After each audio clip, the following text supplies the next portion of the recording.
I love a deck building game. Look, there's one just there. It's Star Wars and it's great. It's like Star Realms, but with Star Wars. So immediately it's better than Star Realms. Sorry, have your say in the comments. However, this isn't the best deck building game. Star Realms isn't the best deck building game. The best deck building game is one that you do not even know of or have not even played. Unless you have played it, then you have played it, then you know just how good it is. And the game I'm talking about, yes, it's Alpaca.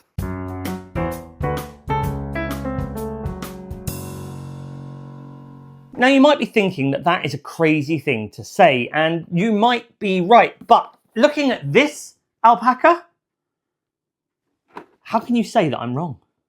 In Alpaca, you are aiming to play 8 alpacas in front of you behind fences. You'll be buying those alpacas from a central market. Each alpaca will have a cost value, which of course is the points that you get for that alpaca at the end of the game. Each alpaca will have a cost value and an action that the alpaca can take, whether that's during gameplay or as an end game scoring feature. Each game of Alpaca will be completely different. As you can see, Alpaca does serve some big deck energy.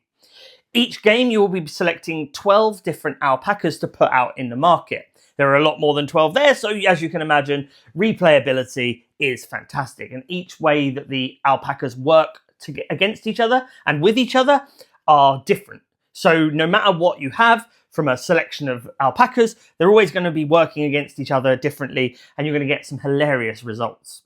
Alpaca features such a huge number of hilarious alpacas to choose from. You have the noise maker, the bargainer, the Viking, the mime, and then you have the Alpa King.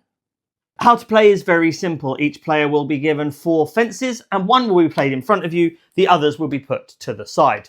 You will also be handed 4 fence cards and 6 alpaca puppy cards. Each turn you will draw up 5 cards. In my hand this time I have 2 fence cards. Currently I can't use any fence cards, but I'll explain what they do in a minute, and 3 alpaca puppy cards. These have a +1 coin, which means I have 3 coins to spend at the market.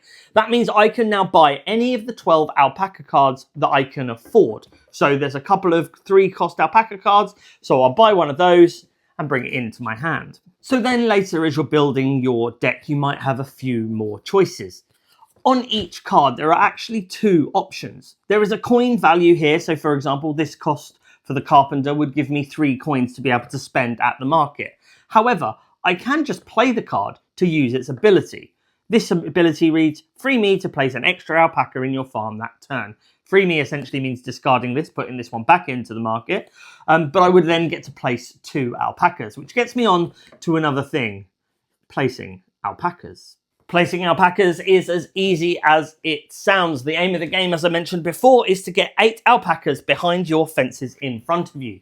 So to do that, all you will do is you'll take your alpaca and you'll place it. This has now discarded it out of your hand, so you won't be able to use its ability again. However, you are more closer to the finish of the game because you have 1 alpaca and you'll score the points value written on the card. In this case, 5 points.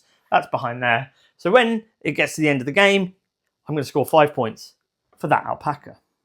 I love the modularity of this game. Depending on what 12 alpacas you have out, really depends on how you play, how much you're going to mess around with other players. If you have players that really don't enjoy take some of those cards out and play it as a standard deck builder, straight up kind of race to score the most points you can. If you really want to mess around with your friends, throw all of those cards in and it'll be absolute alpaca chaos.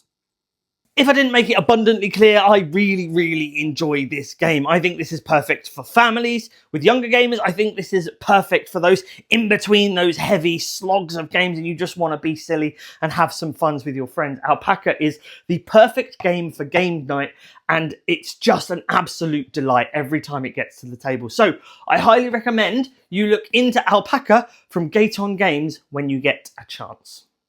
I'll see you on the next video. Thanks for watching. Please remember to like, share, and subscribe, and do all those fun YouTube things. I'll see you very soon.